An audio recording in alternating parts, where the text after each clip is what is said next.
Hello guys! Welcome to my channel, Memshi Vlog. 3, Kung bago ka lang sa 2, YouTube ko, 1. paki-subscribe naman. Today's video gagawa po tayo ng kare-kare. Ito yung mga ingredients na ating gagamitin sa pagluluto ng kare-kare.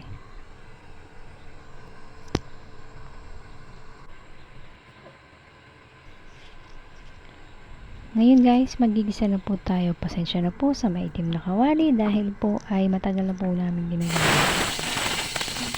Unahin po natin ang ating sibuyas sa pagigisa at susunod natin ang bawang hanggang sa mag-golden brown.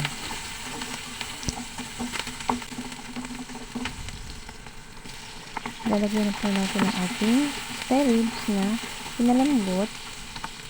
Sasangkotsa po muna natin siya. Nilalagyan natin po ng paminta, asin. And guys, haluhaluin nyo lang po and then tatakpan na po natin siya.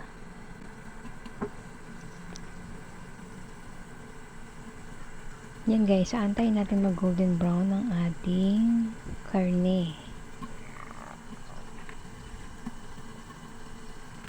Pag nakita na po natin mag golden brown na ang ating karne, haluhaluin lang po natin siya. Yan guys, and then ilalagay po natin ang ating soup stock. Yung pinagkulaan po ng ating spare ribs na karne.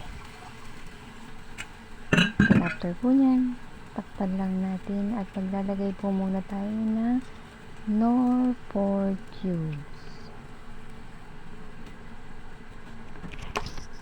Wala na po akong ibang nilagay na anong pampalasa. Dahil Knorr lang po talaga ang nilalagay ko. Dahil kahit isang peraso lang ay mas malasa na siya. Kaya ano pang hinihintay nyo, mami? Yan po ang sikreto sa pagluluto ng aking ulam serye.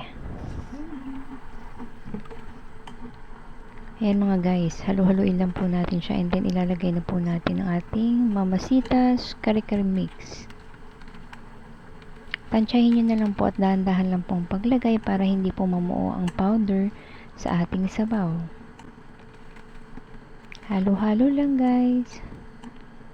Bali, inubos ko po pala ang isang pack ng kare-kare mix sa ating putahe.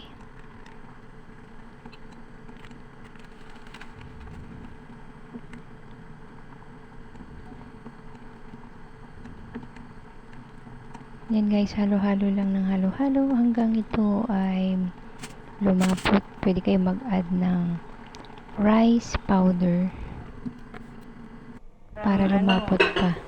And then, ilalagay na po natin ang ating talong at sitaw. Yan guys. Pagka nakita natin luto na siya, and then susunod natin ilalagay ang ating pechay. What's your problem? Yan mga guys. Ito na po ang ating kare-kare. Ready to serve, mga memshi. Pang inaantay nyo, lutuin nyo na ito sa inyong menu. Thank you for watching. Paki-follow, subscribe, like and share and comment na rin po kayo sa aking mga videos. Thank you for watching.